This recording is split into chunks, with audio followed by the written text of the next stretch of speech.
Welcome to the podcast for real-life heroines. Let's embark on a journey that unveils the extraordinary stories of everyday women who redefine what it means to be a heroine or hero. Life is a tapestry of inspiration and magic, and today's episode is no exception. Here's your host, Susanna Liller. Hello, everyone. Thank you for joining me today on my podcast for Real Life Heroines, where I get to talk to women who have really been able to follow their heroine's path and create and achieve and develop time after time as they step over the threshold into their next story or into their next journey.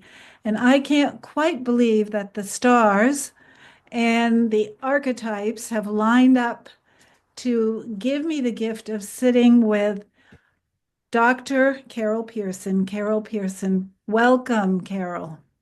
Thanks so much. I feel the same way. Let me say a few things about you, and I'll tell you, it was a course in simplicity for me to try to find, out of all the things you've been able to do in your life, which there's so many, I wanted to include them all, and I thought, no, we have to keep this short and sweet. So here's where I am with your bio. You are an expert on depth psychology, and we might need later, or actually, depth psychology, short and sweet definition. Could you give us one? Yes, I think so. Is that impossible? Yeah, depth psychology are any of the psychologies that go deeper into the unconscious and not just the conscious mind, and not just behavior and showing up and behaving yourself, but going to what is deep and what is wanting to call us for the next part of our life. And I would also clarify that my work in depth psychology is primarily in the Jungian version of it and archetypes and in an applied way. Yes. So, thank you. Your life's work has centered on the idea of archetypes and how these, and we're going to have to define those two in a bit, mythic universal patterns affect human behavior. And most of the time that's happening, as I understand it, and we don't even know it. And you'll say more about that, I know.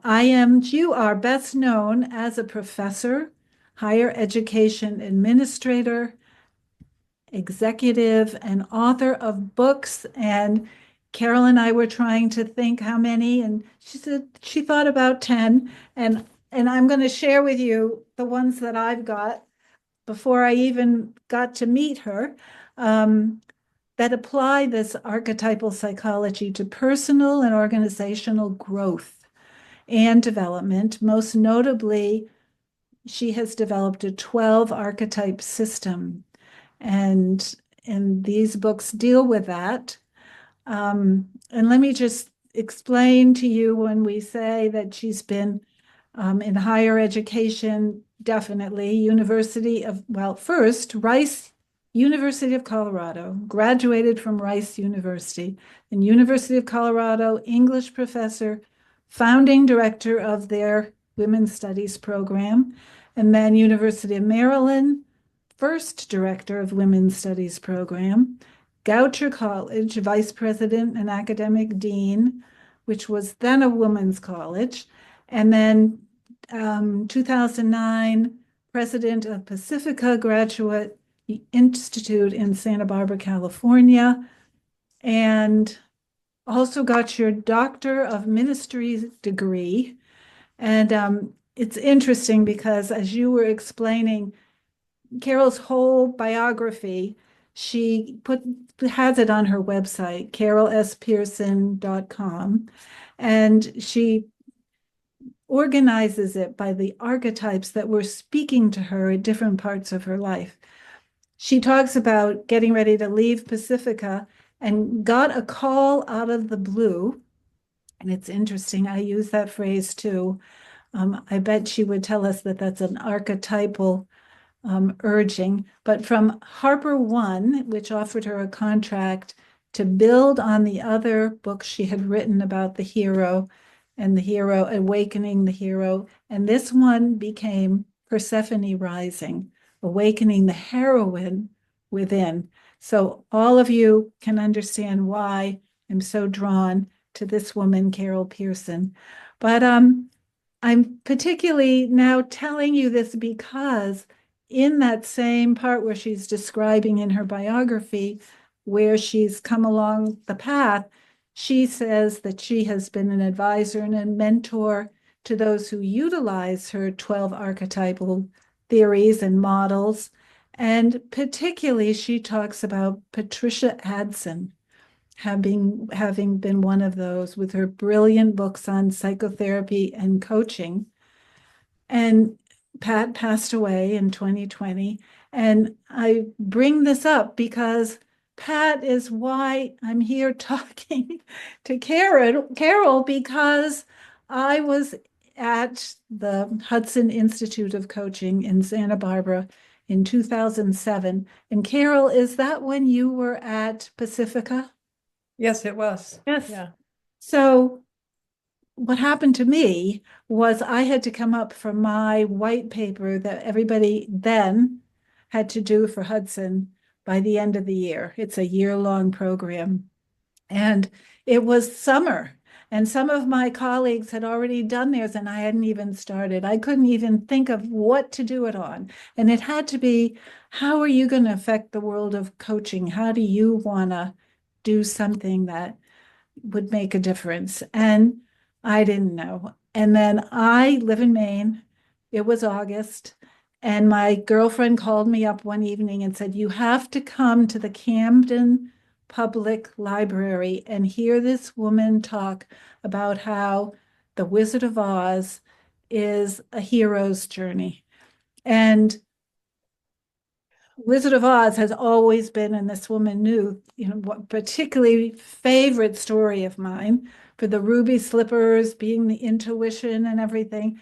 I didn't want to go drive up an hour north in traffic, Maine summer traffic, but I did. And it changed my life. Mm. I came out of there and I didn't really know why at the moment, but just in love with this pattern that she had explained is in this story and in other stories, and how we evolve and how there are landmarks to look for. At any rate, 2007, that's what I wrote my paper on. Subsequently wrote a book about. I'm on my second one writing. I haven't stopped talking about it. So Pat, I came back to Hudson, and Pat was no, she wasn't my advisor yet. And I said to them, I know what I want to write about. And they said, we have the perfect person to coach you for the rest of the semester, rest of the time. And it was Pat Adson, who I then got to work with as my personal coach. And she talked a lot about this person, Carol Pearson. So anyways, long story, which is why I think we're here talking to each other, Carol. Yes, and I'm delighted. And actually, I was wishing for you and didn't know that you were you yet. Oh, well, say more about that. No, I'll tell you later. Okay.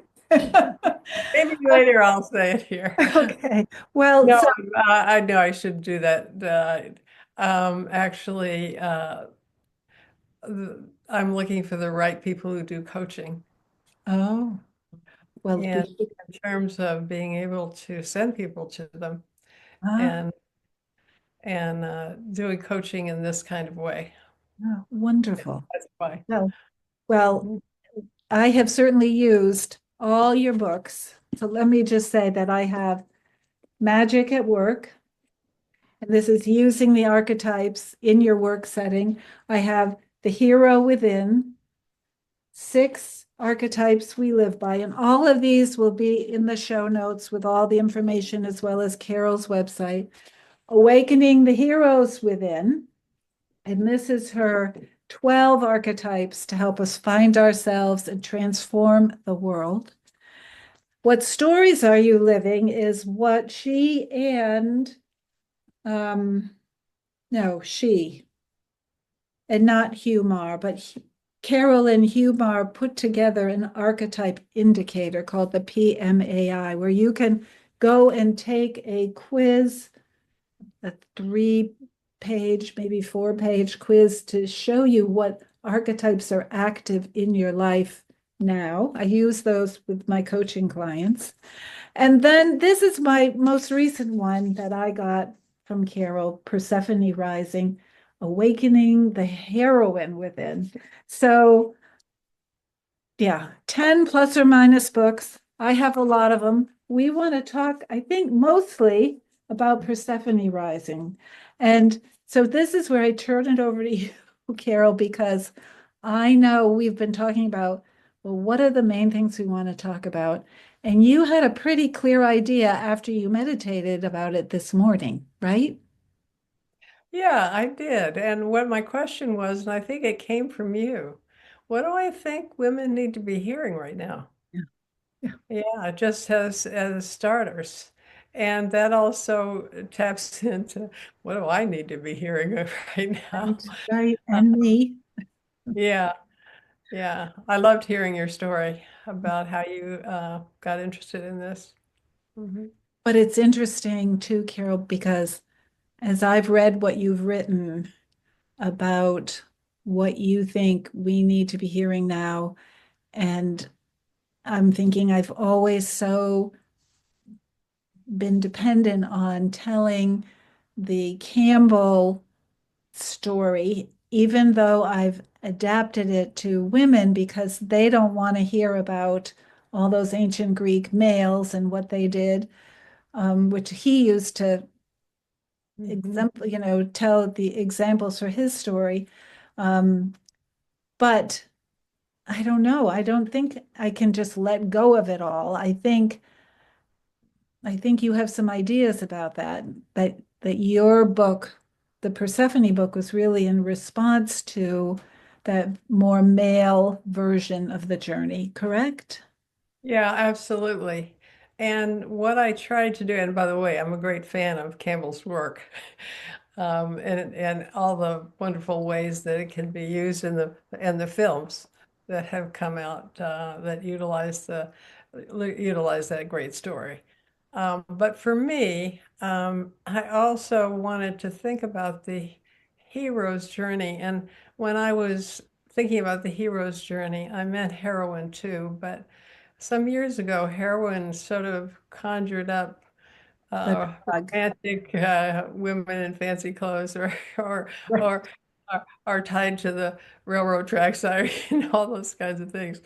Anyway, and so what I wanted to do is have a system that was about the stages of the hero's journey, 12 of them, and it takes a long time if I start going through all 12. I'll probably just mention a few and ones as they come up. But one of the things that came up for me is what have women been doing that's, in my view, heroic. And, for example, under patriarchy, and particularly in its most traditional forms, men were supposed to be warriors and women were supposed to be caregivers.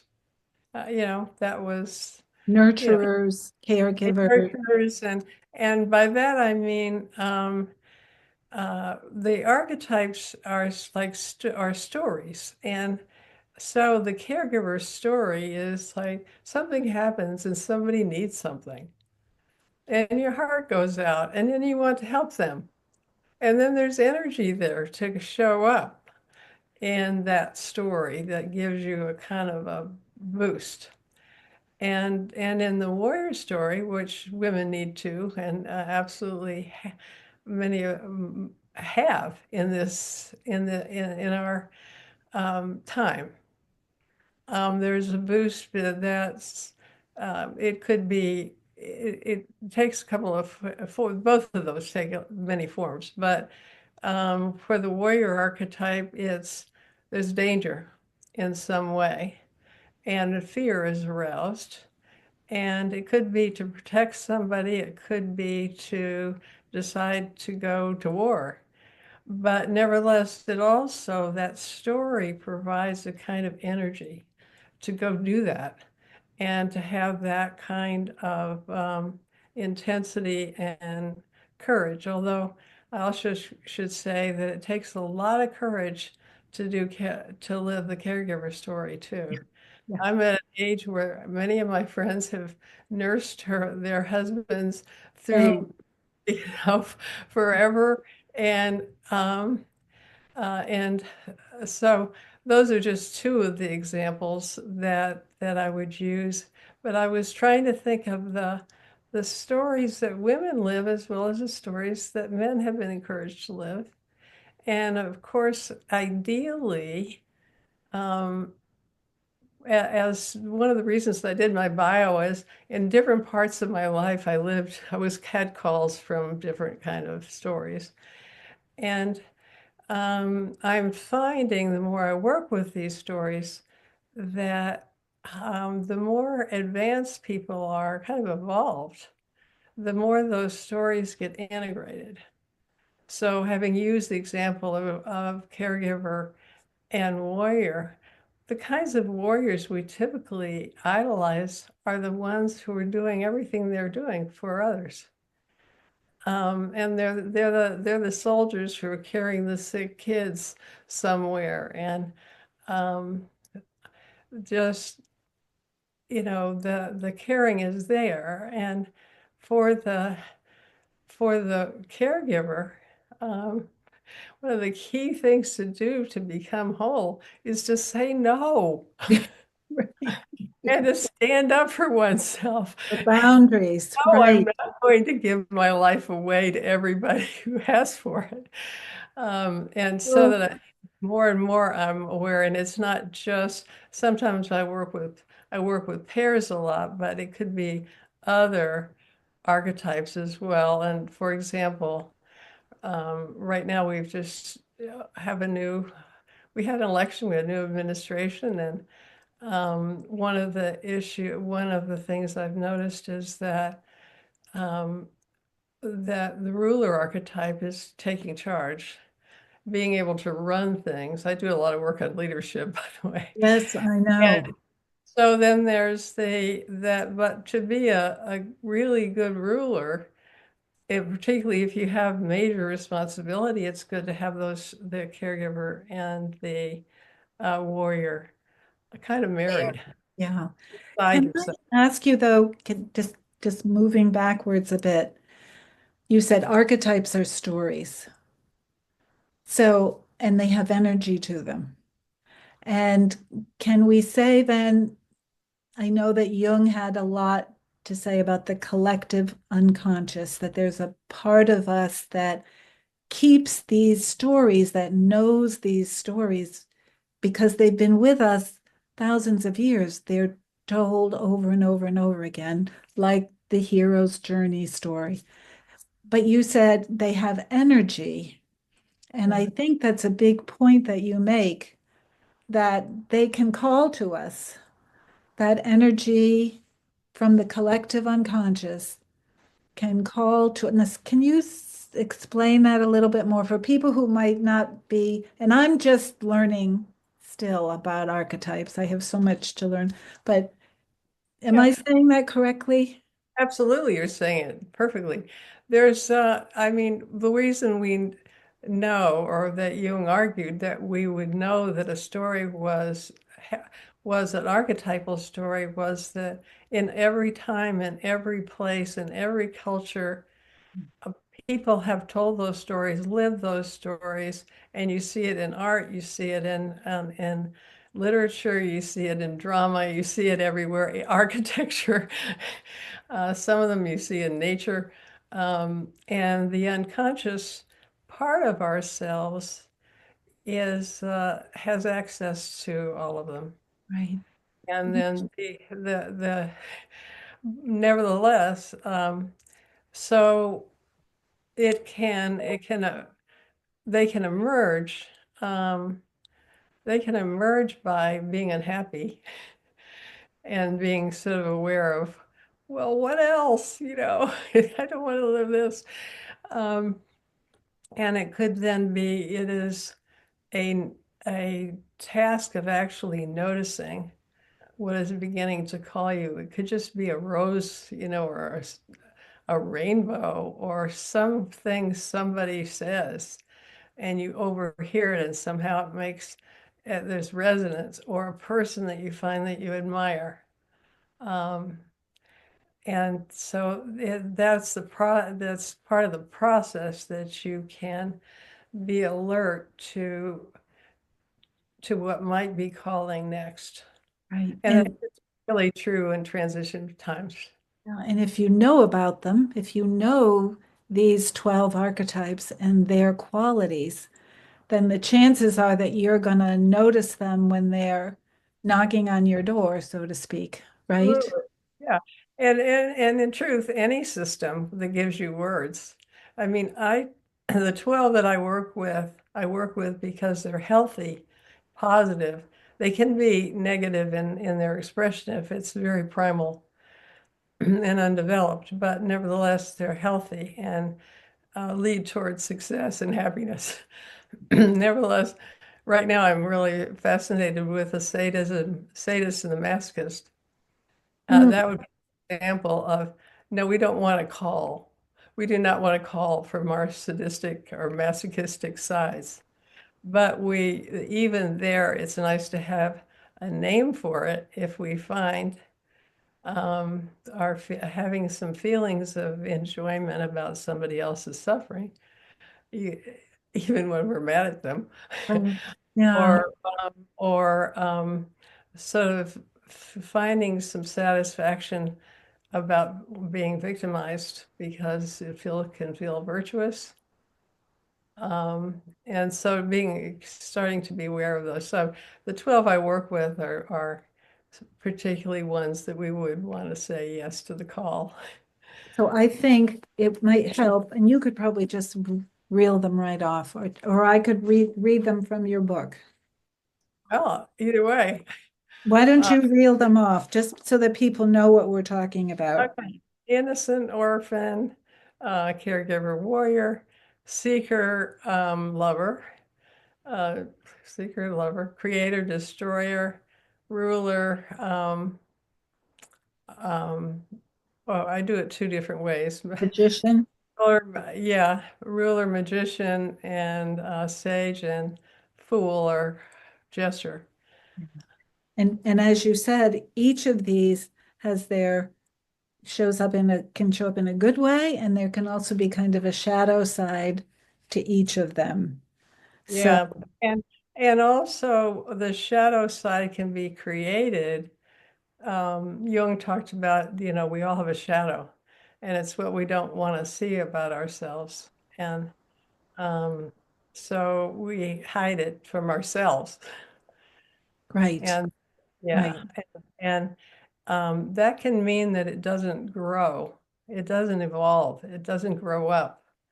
And so sometimes it may appear suddenly, um, and at best be embarrassing, at yeah, worst right, destruction. The classic example is the kind of minister who's railing against the sins of the flesh every week, and caught with the church secretary or the prostitute. right, right, right. So all of these are operating, they're within us, and some of them might be hardly saying a peep, and others might be saying more, but it's all about, I guess, are they operating to our best interest for the most part, to our development and our evolution? Could we Yeah, say that? probably they all are. Well,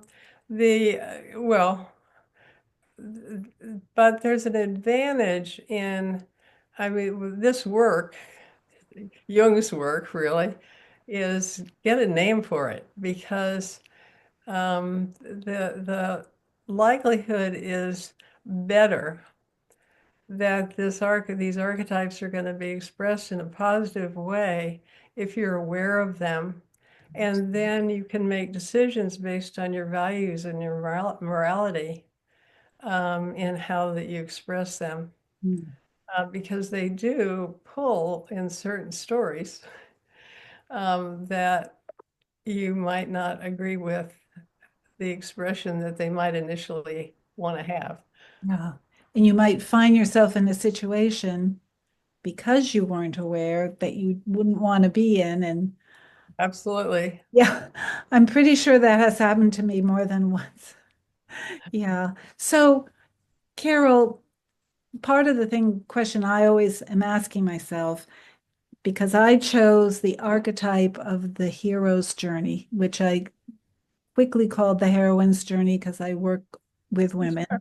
And um, I'm always questioning its relevancy. Like it's an old story. The archetypes are old energy, old stories.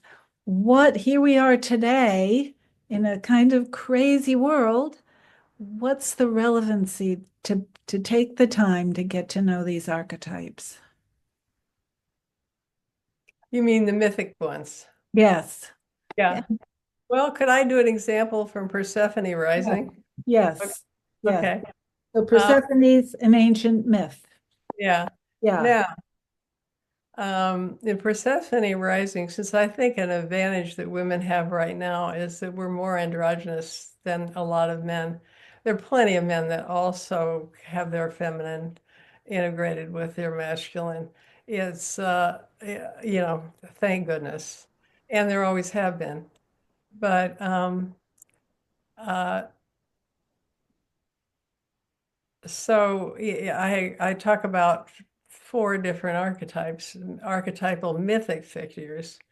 Um, and two are Demeter and Persephone, who are the female figures. And then the male characters that come from the same story are Zeus and Dionysus. Okay. Now, Zeus is the chief god, but he was a warrior and he had trouble learning to actually ever negotiate with anybody. And just for people who may not know that story, many of us have come across it somewhere.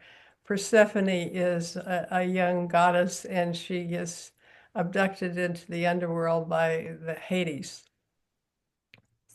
and she doesn't really want to be there. But she's kind of stuck, and um, and the reason she gets unstuck because her mother, Demeter, fights for her and takes Zeus on now and wins, actually beats him. And but if you think about relevance to today, um, Zeus is all warrior, tough, cruel, and a womanizer, and known for raping goddesses and women. And at the time that these stories were being propagated, people would tell those stories and laugh. But we still have Zeuses. We do.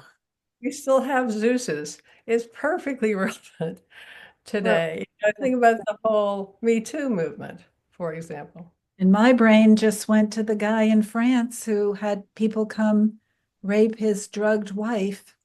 Mhm. That story. Yeah, Yeah. yeah.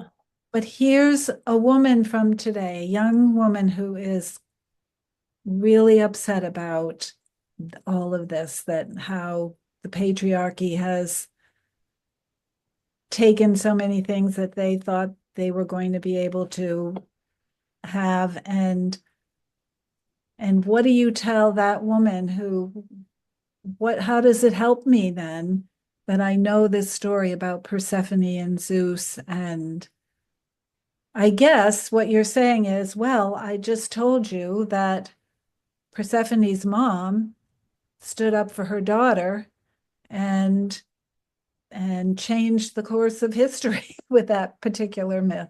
Yeah, I mean, it says we got to fight back. Right, right, And it's interesting too, because it's even linked to climate change in a modern way. Her mother is the goddess of agriculture, right, and she wins by not letting the crops grow. right. I mean, and she's done everything, but no, I would actually. And what happens to her is she's trying to convince Zeus to just let me have my daughter back for heaven's sake, because he had let Hades do that. And first, everybody he says no, and she's being unreasonable. And then people start coming to her and say, "You're just being silly. You know, this is no big deal.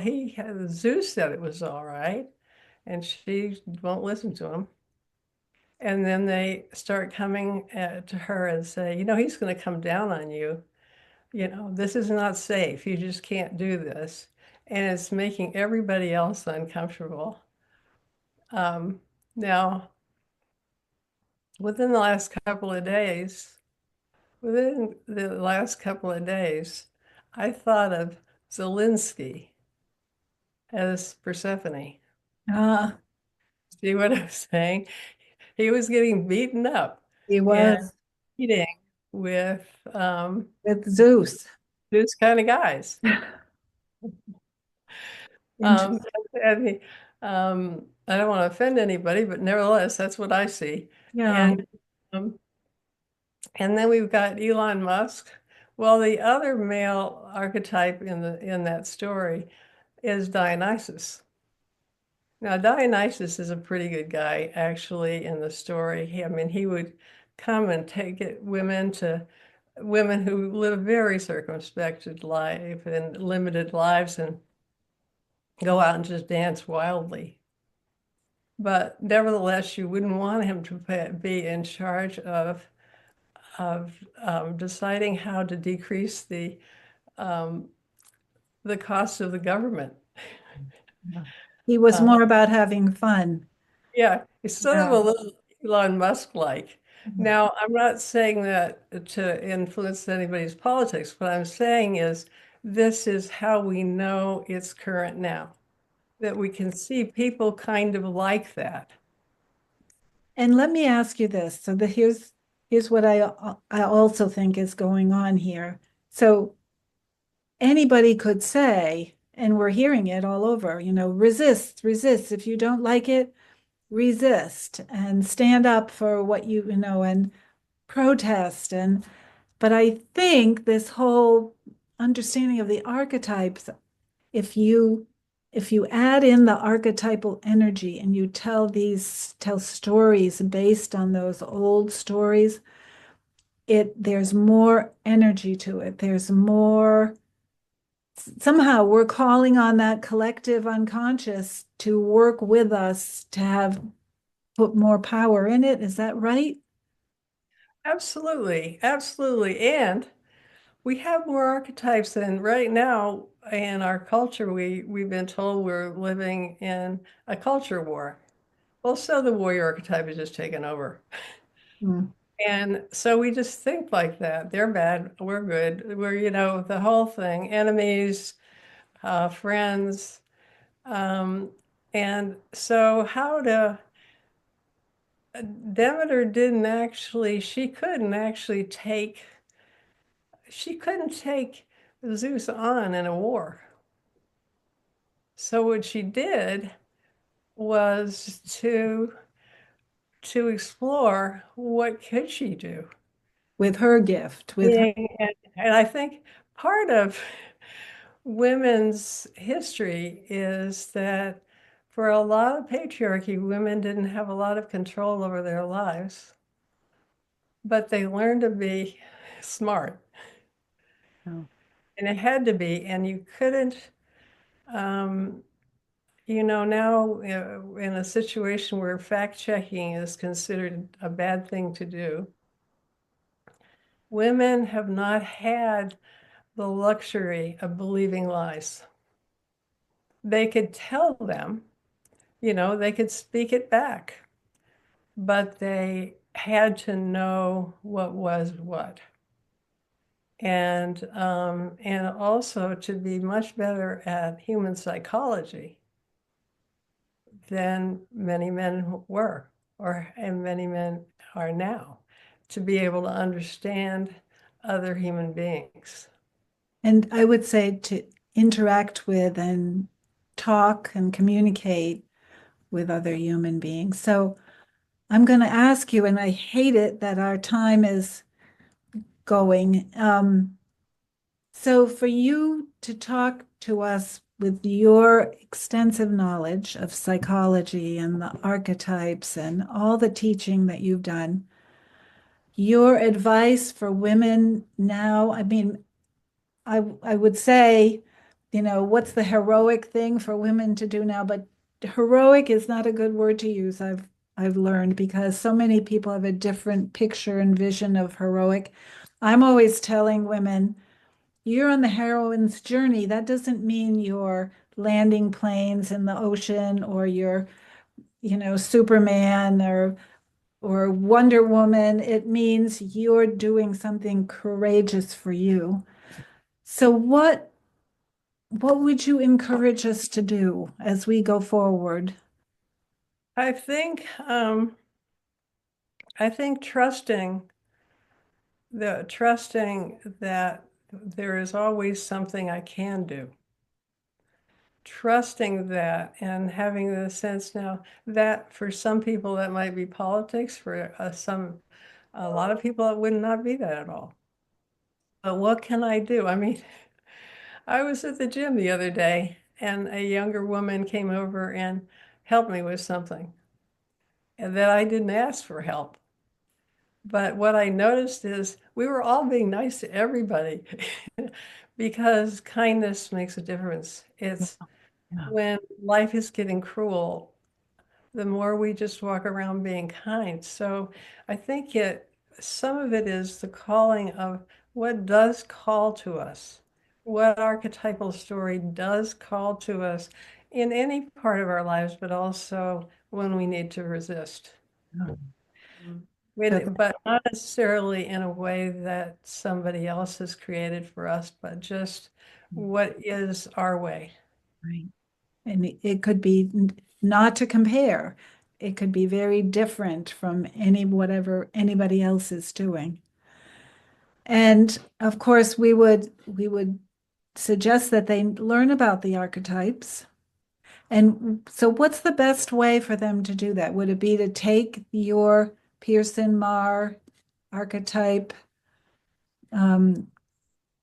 quiz, Yeah. PMAI, Well, or to it depends on the person, but that's a very good way for somebody to get a head start. yeah, And in addition to the book that I have that supports that, what stories are you living? right, Hugh right. Marr together has a also an incredible book um, that helps people go through their results in terms of he's a counselor and he uses a lot of different therapeutical modes to um, to have people think about their lives, really go back and think through their whole lives about what has been going on. Hmm. And it's another good book to read. Some people are book readers, Right, and so the right, books are always in some ways best, but it is the easiest thing is to take the instrument to be able to begin right. the process of that understanding. And we'll put that information in the show notes. I just want you to know that as I have taught the heroine's journey, we get to a certain part and I talk about the archetypes, not at all in the in-depth way that you do, just sort of helping them be accustomed to it. And there could be anywhere from 4 to 8 people in this course, all women. And I have them all take it and then come back and share what archetypes are, and it's so interesting. They go, oh yeah, that one's for me too, because there are the major ones that are forward in your life now, and then kind of a middle section, and then some that aren't appearing much. And that changes, doesn't it? It changes in your life all the time. Not for everybody. No, that's But interesting. people who are growing and learning, which means that the people that you're working with would be growing and learning. So Right. yes, that would be Yeah. true. Yeah, I think it's an excellent tool. And I have loved it with me. And if I had been on my game, I would have done it right before this so I could tell you what I am, but I'm not sure.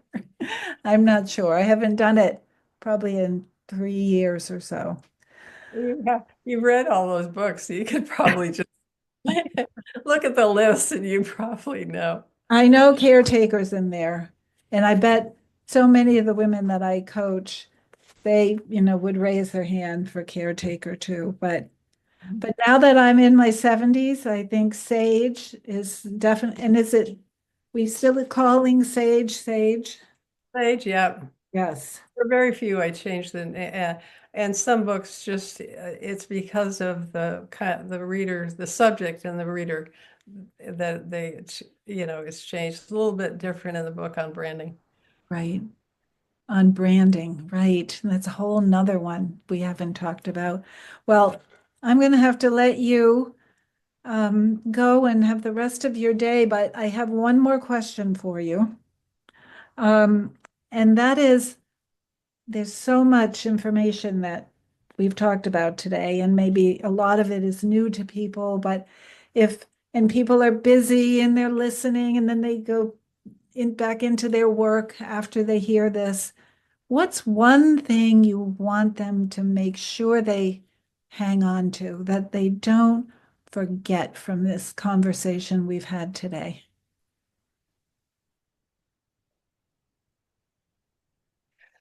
That they've got something inside of them that can deal with whatever happens, Wow.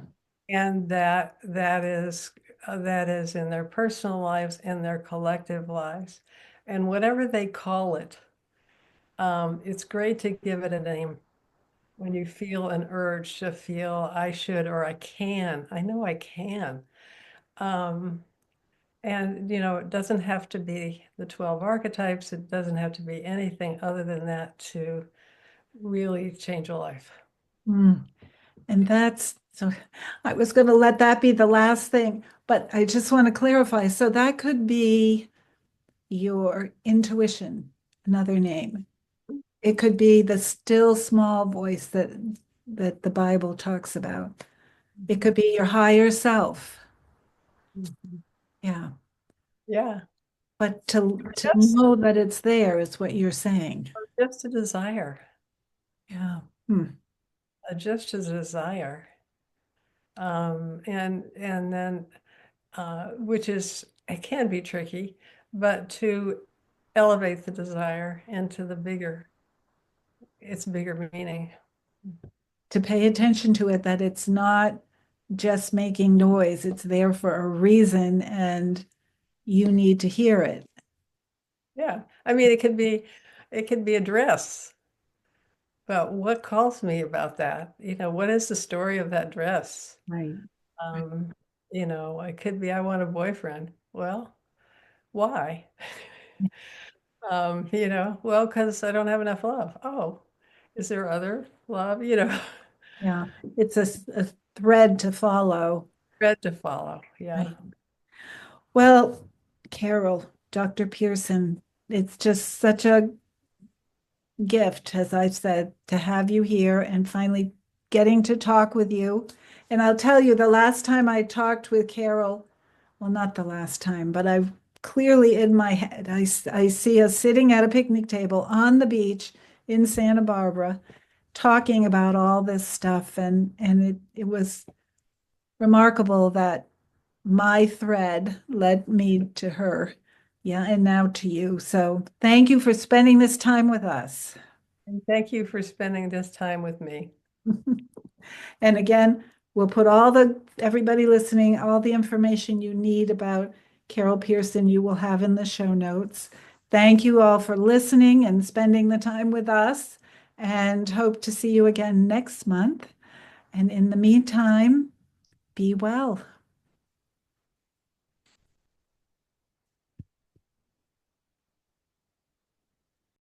Thank you for joining us for this episode of the podcast for real life heroines. Your time and presence mean the world to us. If you're hungry for more inspiration and ready to craft your own heroine story, connect with Susanna outside of the show. Visit susannalillard.com to discover her courses and programs designed to empower you on your journey. Until next time, may your days be filled with the courage and strength of a true heroine. Stay inspired.